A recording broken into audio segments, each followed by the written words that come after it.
আসসালামু আলাইকুম রহমতুল্লাহি ওবারকাতু। প্রিয় শিক্ষার্থীরা, 2 মিনিটস স্টাডিতে সকলকে স্বাগতম।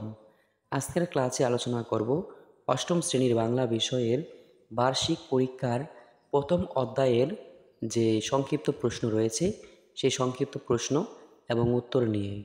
আশা করি এই প্রশ্নগুলো পড়লে সংক্ষিপ্ত প্রশ্ন এবং এক কথায় উত্তর কিংবা সঠিক উত্তর তোমরা সহজেই লিখতে পারবে।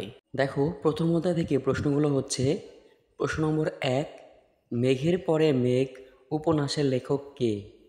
উত্তর রাবেয়া খাতুন। 2 নম্বর প্রশ্ন, রাবেয়া খাতুন কত সালে জন্মগ্রহণ করেন? উত্তর 1935 সালে। প্রশ্ন নম্বর 3, মুক্তিযোদ্ধারা কোথায় মিলিয়ে গেছে? উত্তর বিলের মধ্যে। 4 নম্বর প্রশ্ন, অপারেশন কদমতলী গল্পটি কে লিখেছেন? উত্তর রাবেয়া খাতুন। 5 নম্বর প্রশ্ন, অপারেশন কদমতলী রচনায় কে গল্প বলে? উত্তর দাদি গল্প বলে। প্রশ্ন নম্বর 6, অপারেশন কদমতলী কী ধরনের রচনা? উত্তর উপন্যাস। অপারেশন কদমতলী হচ্ছে একটি উপন্যাস। 7 নম্বর প্রশ্ন, মধুমতি কী ধরনের রচনা? উত্তর উপন্যাস।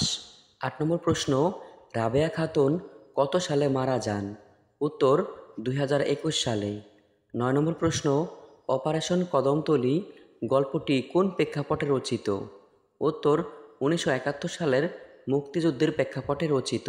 10 নম্বর প্রশ্ন, হঠাৎ অতর্কিত হামলা করা হয় কোথায়? উত্তর কদমতলী পুলিশ ফাঁড়িতে।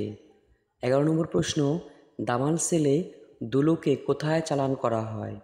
উত্তর কুর্মিটোলা বন্দি শিবিরে। প্রশ্ন নম্বর 12, অপারেশনের দিন কী বার ছিল?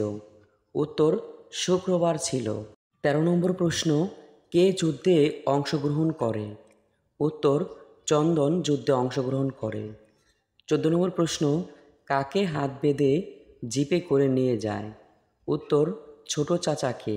15 নম্বর প্রশ্ন, কবে থেকে কুকুরের আর্তনাদ শুরু হয়েছে? উত্তর 25শে মার্চের মাঝরাত থেকে। প্রিয় শিক্ষার্থীরা, আজকের ক্লাস এই পর্যন্তই। পরবর্তী ক্লাসে পরবর্তী অধ্যায়ের প্রশ্নগুলো নিয়ে হাজির হব। সে পর্যন্ত সবাই ভালো থেকো, সুস্থ থেকো। আল্লাহ হাফেজ।